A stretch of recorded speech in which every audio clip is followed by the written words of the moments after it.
नमस्कार मंडळी, स्वागत आहे तुमचं आपल्या पहिल्या मिनी ब्लॉगमध्ये. आणि मंडळी, आपले खूप दिवसापासून व्हिडिओ येत नव्हते चॅनलवर. त्याला काही कारणं होती, पण काळजी करू नका, यापुढे आपले कॉमेडी व्हिडिओ रोज चॅनलवर येतील आणि आपले मिनी ब्लॉग आणि फुल ब्लॉग पण तुम्हाला चॅनलवर बघायला मिळतील. आणि बरं का मंडळी, आम्ही नाशिकला शिफ्ट झालो आहे, त्यामुळे थोडंसं रुटीन बसायला वेळ जातो आहे आणि इथे थोडीशी साफसफाई चालू होती. त्यानंतर बाबूची अंघोळ झाली आहे. त्यानंतर आम्ही जेवण केलं. जेवण झाल्याच्या नंतर आम्ही थोडेसे कॉमेडी व्हिडिओ बनवलेत.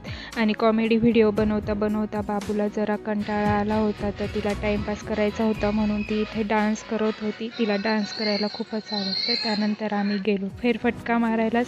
संध्याकाळी गार्डनमधून फेरफटका मारून आल्याच्या नंतर बाल्कनीमध्ये बसून आम्ही केली संध्याकाळची स्वयंपाकाची तयारी. आणि त्याबरोबरच हा मिनी ब्लॉग एंड करते. आवडला असेल तर लाईक करा. बाय.